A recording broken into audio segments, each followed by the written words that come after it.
two. Check one, two. Check one, two.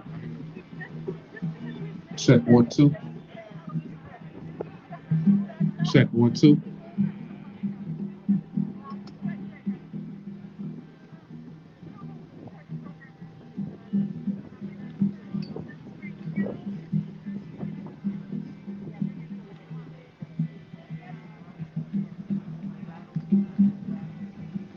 Check one, two. Is that over there? Check one, two. Check one, two. Check one, two.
It might make sense for me to sit there.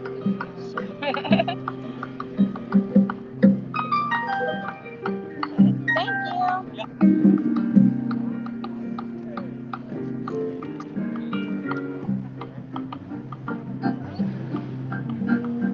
Actually, hold this while I get up.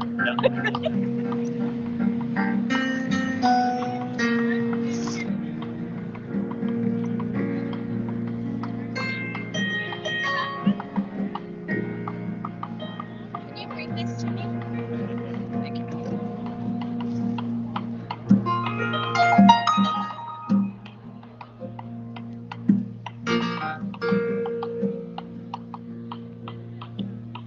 Thank you.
but I'm like, so I can't talk to you.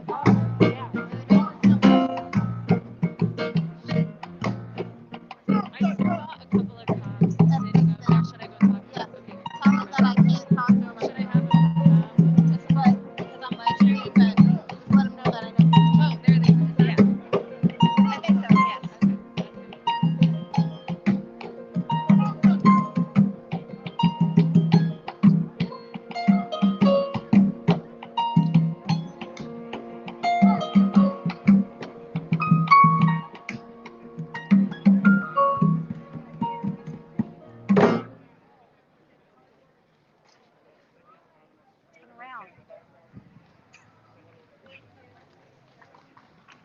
Right, y'all can clap. Y'all can clap. That is beautiful. That is music. That is Oakland. Absolutely. Absolutely. First of all, I just want to say thank you. Thank you. Thank you for everyone who showed up and turned out today for this. Because if people around the world knew what I feel in my heart, just looking at all of the faces of people that I know love this city so much and want this city to be safe and have thrown down to create that fabric of Oakland, then the narrative that's going out around the country would be different. I feel it. I see y'all. I know y'all. And this is love and this is Oakland.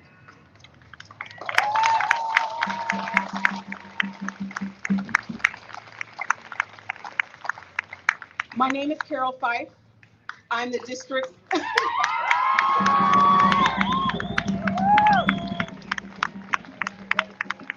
I'm the district representative for District 3 in the city of Oakland.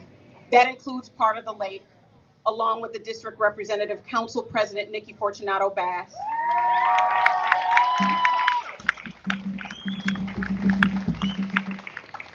And we wanted to open up the space for our community to come and be together. It's been a long time since we've been able to gather in situations like this, in spaces like this. And the most recent was Juneteenth.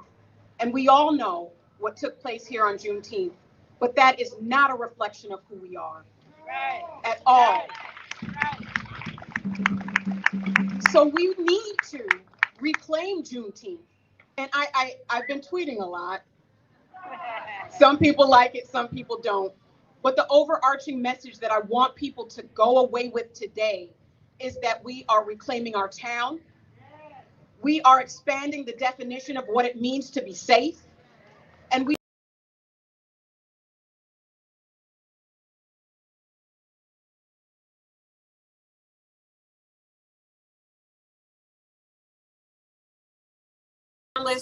and powerful, courageous Council President, Nikki Fortunato Bass.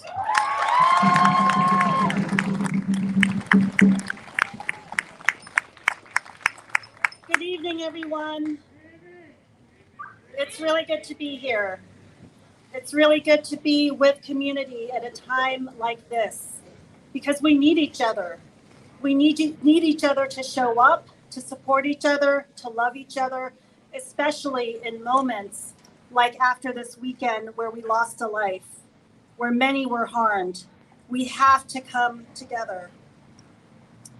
And I'm feeling a little emotional about both what happened over Juneteenth. I'm feeling emotional about gathering without masks for the first time in literally over a year. So I'm going to use a few notes to remind me what I thought was important to say.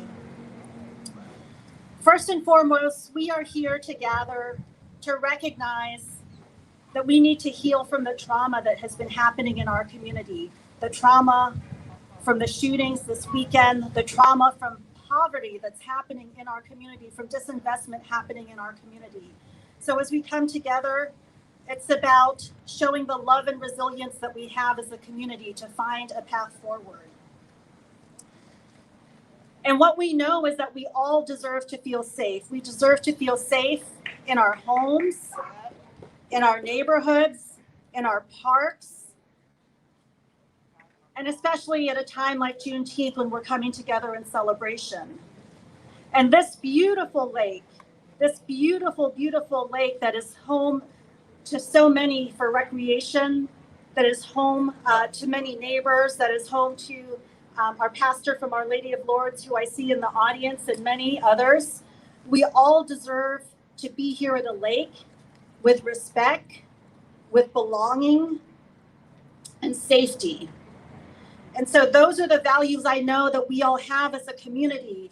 And that's why we're gathered here, to remind ourselves after this act of violence that we are a community that loves each other, that values each other, that promotes respect, belonging, and safety for all of us.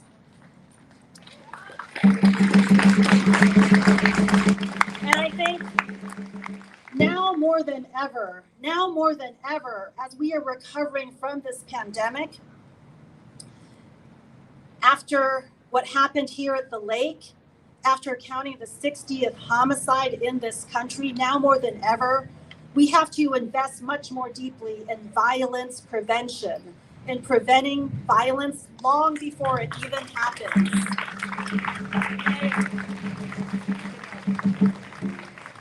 And when we think of violence, yes, it's gun violence, which we have to eradicate from this country and our town, but it's also the violence of poverty and disinvestment. Because when people don't have jobs, when people don't have housing, when people don't have quality healthcare and education, that's when they may turn to a path that is not the path that we are trying to put this whole country and this whole town on. And so what I want to share with you is that it's so ripe right now to invest in a whole infrastructure of community safety infrastructure. And it's time to recognize how comprehensive that has to be, because what could have prevented that shooting from happening at the lake was not only the response of the police to put their lives on the line and get that situation under control, to stop what was happening. It was also what should have happened years ago for those people who were involved. And so I'll just try to wrap up here and say that we have a huge opportunity here in Oakland. We have an opportunity as we recover from this pandemic. We have an opportunity a year after the public murder of George Floyd, to say our safety infrastructure is not only about police, it's also about violence prevention and housing and jobs and arts and culture and parks and libraries. And I want to thank Council Members Fife and Gallo and also Councilmember Carroll, who've been working with me on a city budget that is going to double our investment in violence prevention. A budget that is going to allocate $4 million more for crisis responders so that we have trained medical professionals who are going to respond to mental health. We are going to start having our transportation department respond to traffic violations. And all of that will create a much more sustainable and effective community safety infrastructure where our police can focus on getting guns off the street and solving crime and responding to crime. It's going to take all of that. It's going to take a massive shift. And this is just the start. This is just the start. What we are doing is marking that Oakland is ready. We have been working on reimagining safety, and we are ready. We are going to put people first with this budget. We are going to focus on healing. We are going to make sure that as we reopen, that we have permitted events, not only here at the lake, but across the entire city, because we need to be celebrating and coming together in a safe way where we all feel like we belong. And that's what I am committed to. And that's what I'm excited to be working with all of you on. Thank you. Thank you, Council President Bass. It's not easy being in these positions. And I know because I've only been there since January 4th, and people expect me to have solved all of Oakland's issues already. I'm sorry, I don't have that magic wand. And my closest thing to magic is all of you. It's all of y'all. So before we get too much deeper into this, I wanted to give a shout out to the folks that I see here. I wanted to give a shout out to Congresswoman Barbara Lee's office for showing up for us today and sending her support. I want to acknowledge some of the organizations and individuals I see out here today. I see Cheney Turner from Town Biz. I got my folks from ACE, I see Travis Watts, who did an amazing Juneteenth event with no incidents on one side of the lake. I want to give a shout out to Black Youth for the People's Liberation for inspiring me. I see folks from APTP. I see folks from Oakland Rising. I see folks from Missy. I mean, all of us are none. I see representatives of Local 21, IFPTE Local 21. I saw the SEIU 10-1 sent out an announcement about today. There's so many people. I see the Oakland Tenants Union. There's so many people who create the fabric of what we're building today. And I just wanted to acknowledge a few of the faces that I saw. So I also want to give a shout out to the drummer, Sakuma, has been a pillar of Oakland for many, many years. And we cannot do this without the spirit and the energy of the drum.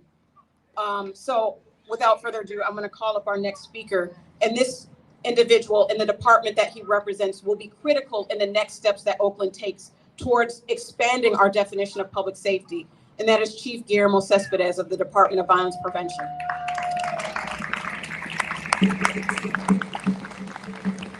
Thank you, Councilmember Fife and Bass and Gallo for your, not just your support now, but all the work that you've done over the years. Councilmember Gallo, I've seen you with youth dating back, I don't know, 20 years, holding their hands. And so thank you for your work on behalf of Oakland. It's an honor to be here. I'm going to talk a little bit, not so much about violence prevention, but reminding all of us that reimagining public safety starts with how we think about safety. So it starts with us. So let me tell you what I mean by that. Sunday night, when we were briefing what took place, there was this emphasis on these were not youth from Oakland. I see that makes a difference. These are our children. Exactly. Whether they live on this side of the bridge, that side of the bridge, another country. We conceive them. We're responsible for raising them. And for me, it didn't go unnoticed that this happened on Father's Day weekend when we were celebrating what we have survived for those of us whose ancestors were pulled from the motherland. So it really hit me hard that our first instinct was to wash our hands and say, these are not our children. These are, in fact, our children.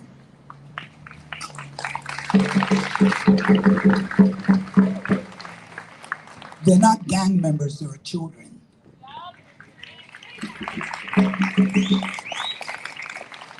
They're not criminals, they're a youth that are hurt and angry and have grievances,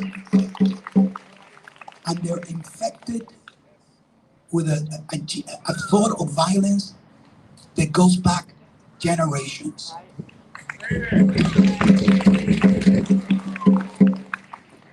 So today I want to remind you that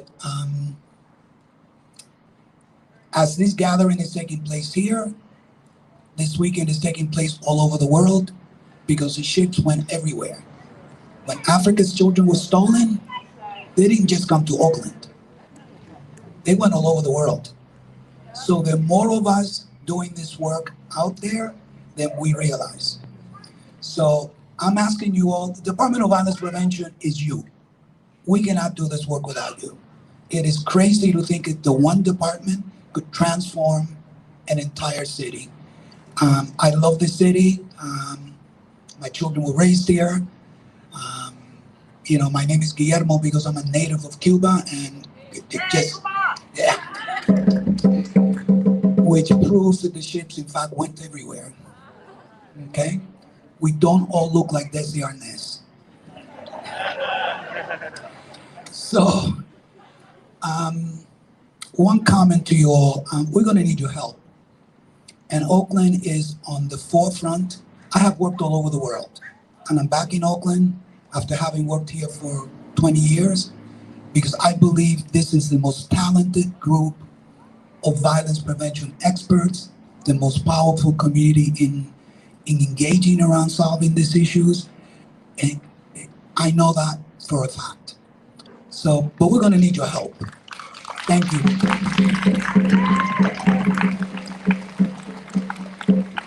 We're going to need your help because, yes, I don't want to give a pass to our children when they behave in a way that we want to hold them accountable. But we already know that putting them in a system that makes them worse is not holding them accountable. It's bad medicine. It's bad medicine. So we need to wrap our arms around them. We need to remind them that they're our children. They're not gang members. And we need to really understand that these are structural conditions that have been created by years of racism, inequity, absence of resources. This is not individual pathology. So I'll end with this. My colleague Peter Kim, who is a tremendous advocate, reminded me a couple of days ago, reminded all of us, that in fact, all the Juneteenth celebrations across Oakland were peaceful. And this is a very small, very specific issue. It does not represent who we are. Okay? And we don't have to wash our hands of it and act shame and, shamed about it. These are our children, and I'm asking you to put your arms around them and help the Department of Violence Prevention, which is you, to turn Oakland around from probably the worst year that any city has had across the country because of the pandemic. But we will turn this around. Okay, so thank you for being here. Thank to the elected officials, to all of the peacemakers out there that are doing the work, to all of the agencies, and to you for coming out. Thank you. It's an honor to be here, and we'll keep working together. Thank you.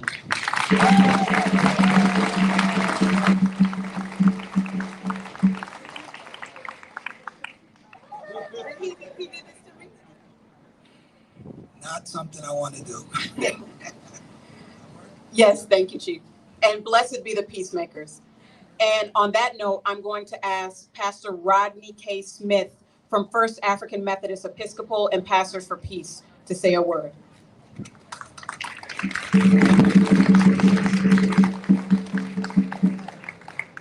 Good afternoon, beautiful people. I am the pastor of the First AME Church, Fame, the oldest church in the East Bay, founded by African American people.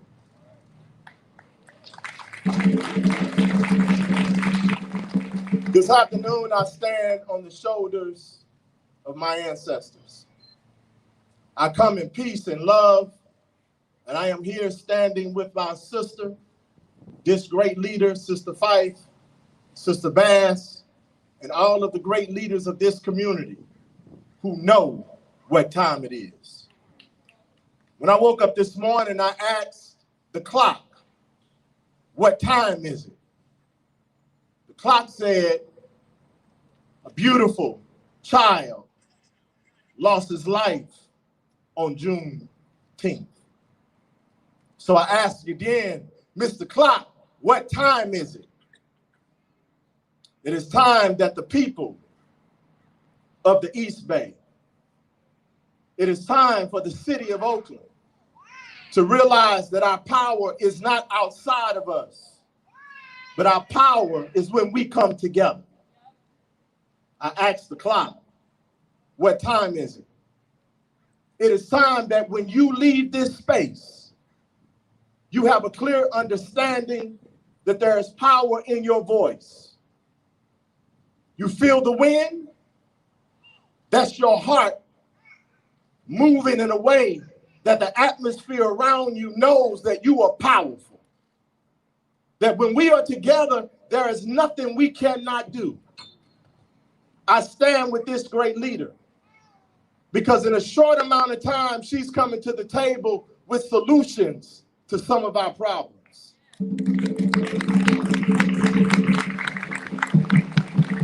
Pastor Rodney, what are our problems? There are a few, that's far too many for me to name for you today, but I'm gonna give you two, and I'm gonna get out your way. The homeless issue is out of control. When we pass a person who is less fortunate and you don't feel something, it's because you have become used to seeing that problem. There's too much money on the table for me to believe that there's something that we cannot do to solve this issue.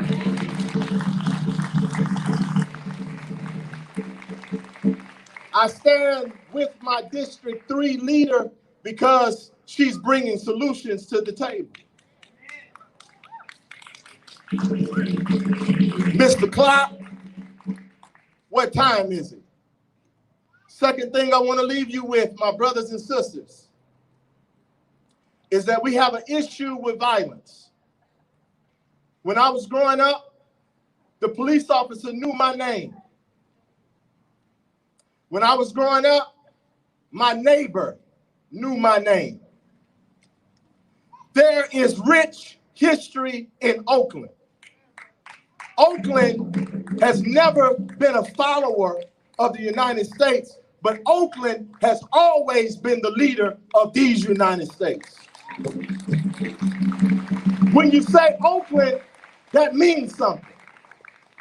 When you say Oakland, you're talking about the rich history of the people who have always organized to get things done. When you talk about Oakland, you talk about us. Oakland, it's time to stand up. It's time to get involved. It's time to know what the issues are. Do you know who your council persons are? Do you know when the next meeting is going to be? Do you know the money that is on the table? Do you know how the money is chopped up? Do you know who decides where the money goes? And here it is, because Carter G. Woodson told us, you control a man's mind, you control their actions. So my question to you before I go is, Mr. Clark, what time is it? Put those fists up. It's time to rise. It's time to go to work. It's time to do it with love, passion, and do it like only we know how to do it. Who are we? We Oakland. Mr. Clark, what time is it? Peace.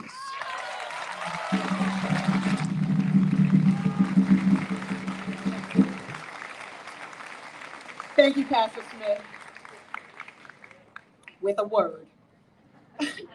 So up next, we have the Executive Director of Missy. Do we have Jennifer B. Lyle? Jennifer, there she is. Outstanding.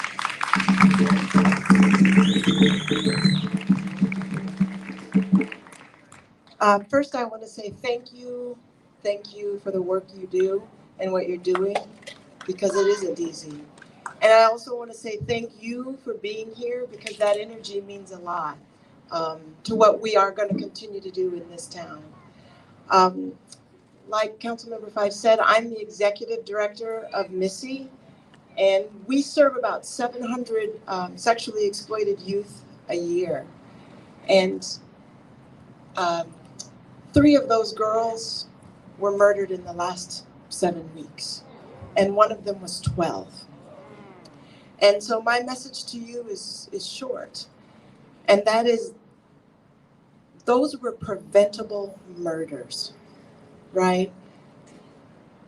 If they had had housing, if they had had food, regular access to food, if they had had safety, and if they, and then this folks in the community, the people who murdered them, understood like we do, that girls have the right to live safely, to have safe access to housing and food and adults who care about them and mental health support, they would not be dead. They'd be with people who care about them. And so I ask that you all consider that. And when you see those girls on International in San Pablo and in those hotels, remember, they need food. They need housing, they need mental health support, and they need adults who care about them. Thank you.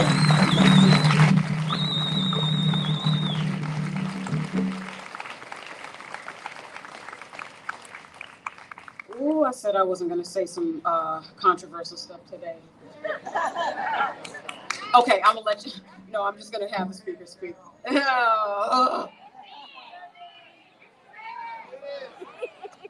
Stop being instigators. So, up next, we're going to have Pastor Allison Tanner from the Lakeshore Baptist Church.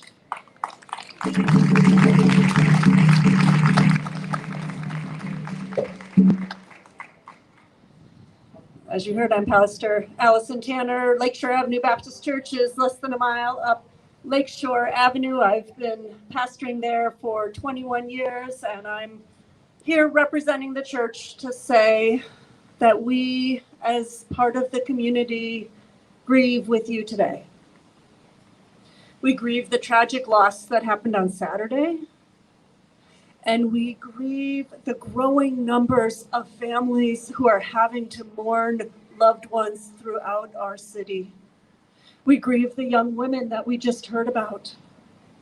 We grieve the communal loss of feeling safe. But we don't just grieve today, we join hands and hearts. We join hands and hearts to commit to working for the safety of all, to work for the care and the provision of all, and to work to ensure that there are resources necessary for every Oakland resident to thrive.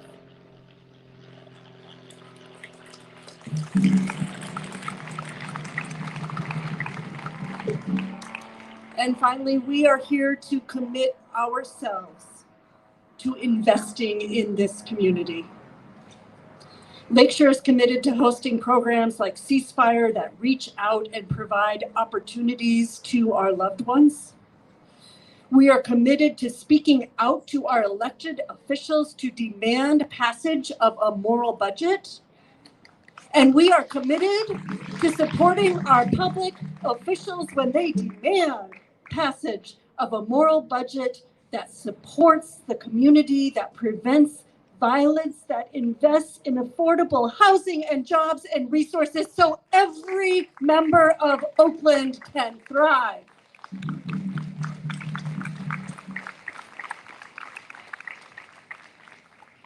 We are in this together.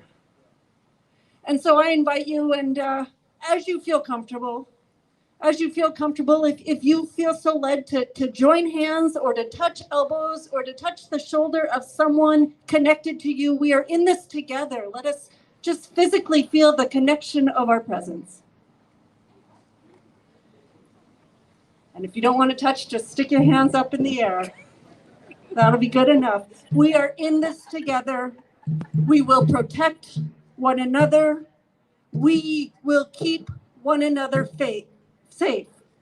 We will support our leaders. We will agitate our leaders. We will find a way together to protect and serve one another for the good of every single resident in our fair city.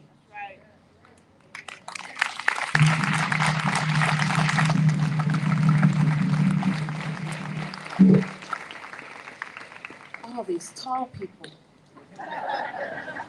I'm tall in spirit, y'all know that.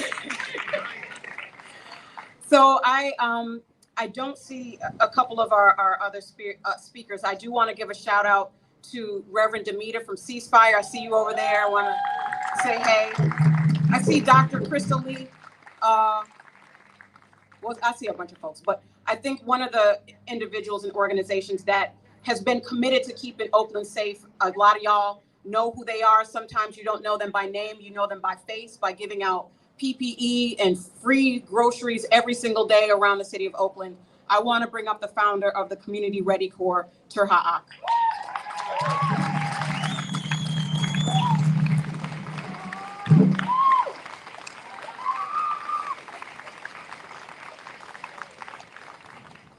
So before I get started, I want to give all the politicians, the preachers, everybody a chance to step back. So when the pictures come out, y'all can say, I ain't endorsed that message, right? Or what he said, I'm going to give you a chance to distance yourself because I'm about to go there, right? I'm about to speak from my community, my block, and the pain we feel, right? The first thing to understand whenever we're dealing with these situations is to understand the world is as we make it. Period. The world is as we make it. That means that anything we believe should be, can be, if we invest in it. I'm gonna say that again. That anything we believe should be, can be, if we invest in it. Now, y'all, I told y'all might want to step back, right? Listen, we hate nigga shit. We hate nigga shit, but we invest in the nigga machine. We hate nigga shit, but we invest in the nigga machine. Let me explain that to you, right? There's a machine that creates the shit you hate. There's a machine that creates this shooting that just happened. That shit doesn't happen in a vacuum. You understand what I'm saying? There are preventative measures that have been proven to work. The data exists, but policing agencies and their supporters and surrogates will consistently sell us a bill of bullshit that is not possible to create the world that we are advocating for when the data exists to the contrary. They had 50 to 60 police officers out here. They are the biggest budgeted item in the city. That is the case across the nation consistently for decades. And crime always spikes. I'm gonna tell you what we say in our communities. You better know a goddamn hustle when you see a hustle. You better know a goddamn hustle when you see a hustle. See, I can speak freely because I don't care. And listen, I'm gonna say this right here in front of everybody. And you're gonna understand why I say that if you know. We don't want a dime from the city, right? And that's me speaking to certain folks. That's important, right? That's why I can speak freely, because we do shit on our terms, right? And I'm gonna say again, the world is as we make it. If you invest in it, invest in peace, invest in chaos. The police kill people daily, but we keep investing in the same system that has held us down since chattel slavery. The same system that put us on the goddamn boats and brought us here and put us at Lake Merritt to kill each other and shoot each other in the streets.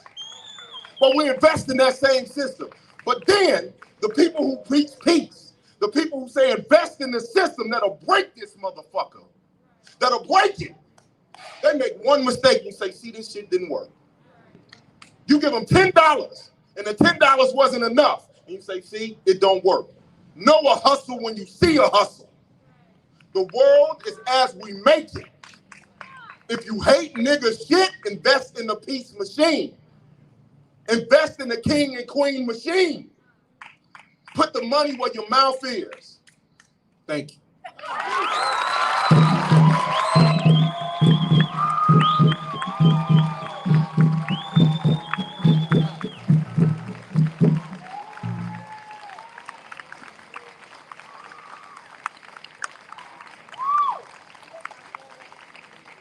Sir Ha'ak with a word.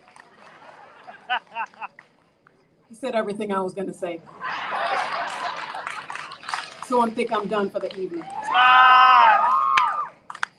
But in all seriousness, there was not one lie spoken. There was not one lie spoken. And if that makes you uncomfortable, then you need to do some internal checking. There was not one lie spoken. If we want to see change, we have got to go through the birthing pains to give birth to something new that has never been comfortable. It has never been comfortable to change something that is designed to be oppressive. I guess I don't need it. That's all right. As a mother, one of the most important things that I've done in this world has been to give birth to two of the most amazing people on the planet. They're out here today. But bringing them into this world was painful. I shed blood to bring my babies here. The mothers who lost children shed blood and lost their babies to bloodshed this weekend. But that doesn't mean that we have to stay there in that pain and bitterness. We don't have to live there. We can give birth to something beautiful like I did 27 years ago. Y'all didn't know that. 27 years ago. It's right there.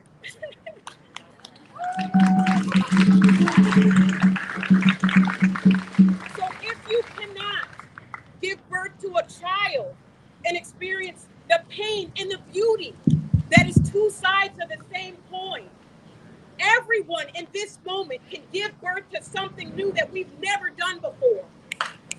We can go through that. It's not going to be comfortable. It is not going to be easy, but it is necessary. It is absolutely necessary. Because if we do not, we are investing in more and more pain. I cannot say it better than Turha did. I can't. But what I can tell you is this. We are all standing here committed to creating public safety. But it starts by how we nurture our children, the future that we build for them, the environment that we cultivate for them. And that means we have to invest in them. We have to invest in the systems that will allow them to have a fighting chance at life. And we don't right now. And so for all the people that think that I hate the police, they are individuals doing a job. Granted, that job is a part of the carceral state that incarcerates Black and brown folks more than any other individual on this planet. So we cannot have a conversation about policing without the carceral state and the fact that people make money and benefit from that state. So when people want to break it, it is because it is racist and it is because it targets us for creating money for other folks, the same way we did when we was picking cotton and on sugarcane fields. Let's keep it real. But what we can do today is change that. And it doesn't mean I have to hate everyone in a uniform, because I don't. A lot of folks don't have to go to college to work for OPD, and they make pretty damn good money. So it's an outlet for some people who are trying to just figure out how to make it themselves and to do it legally. That doesn't change the fact that when you get a bunch of people together uniformed in a way where there's no accountability and no oversight, that can easily turn into a gang. Easily. And so what we are demanding today is accountability and oversight, and to split the pie so that these children that we are giving birth to today can have a future tomorrow. And we can only do that if we resource them, if we resource the communities where they come from. And that should not be a radical thing. That should not be a radical decision, to make sure that our communities that have gone without actually have something so they can have a chance at thriving, right? So I'm going to be done today, but I do want to say that cultural arts and our arts programs are so important to everything that we build here. Some people wonder why do you need to fund the arts? Because we couldn't have opened up without the drum, right? We couldn't have been soothed with the sweet sounds of this piano without the arts. And that is an amazing outlet for our young people who need something to do, to be trained in the arts and how to express themselves and have other outlets so they don't have to be out here in these streets. It is a viable and necessary element to what we're building. So when they say, what are the alternatives that you're talking about? We want to give young people access to the performing arts, to the creative arts, to spoken word, to painting, to drawing, to instruments, all of the things, right? So I'm going to ask Kev Choice, if you have a few words that you can share with us as our Cultural Arts Commissioner and play us out and just give us some of that lovely, sweet music that you provide, I would be honored. I love you all, Oakland. I appreciate y'all, Oakland. We can build a stronger and better Oakland. And thank you for coming out today.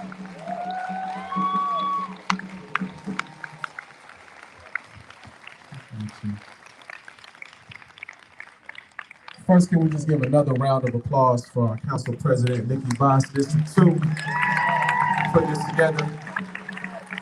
Councilmember Carroll, Fife from District 3, for putting this together. All of the speakers for coming out from every organization, every church, for coming sharing their words. Can we all just give them a round of applause, just offer some love? You know, I grew up in this neighborhood. I can hear every drum. I can hear every sound of music. I can hear every skirt of cars. I can hear all the children playing from my home. And I just want to know that Oakland is a place of love, of inspiration, of healing, of strength, of pride. And I want us to walk away with that feeling today, feeling inspired by the words that we heard, to stay supporting the council president and the council members who are doing so much to offer alternatives to what's going on in our city, and also supporting artists, supporting business owners who are out here trying to make a survival, trying to make a way for themselves. Make sure that we're supporting each other, making sure that we're being good neighbors to each other. There's a lot of beef and a lot of stuff going on in this neighborhood. Let's make sure we're showing love for one another, for the people playing drums out here, for the people selling on these blocks. Let's make sure that we're supporting them and showing love to the people just trying to survive out here.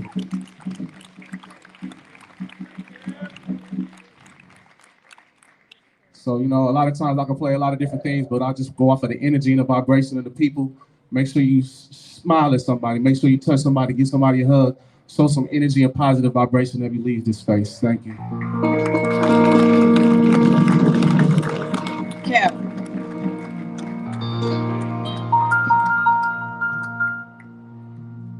Before Kev plays us out, I just want to give everyone here an opportunity to participate in our budget meeting this Thursday at 10:30.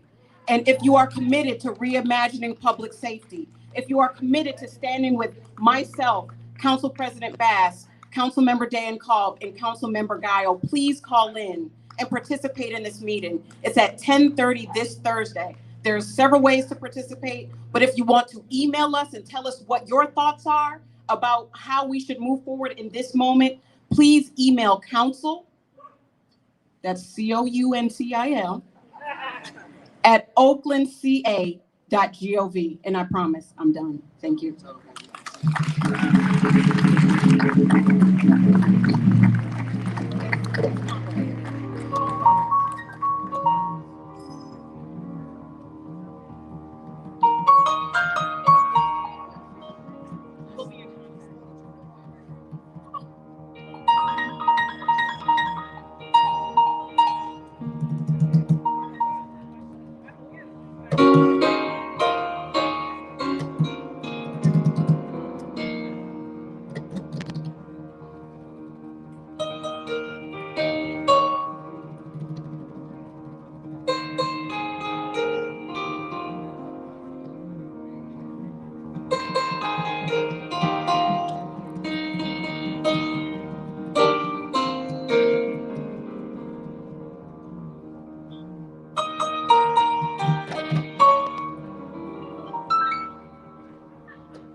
Spread love, that's the Oakland way. Much love, y'all.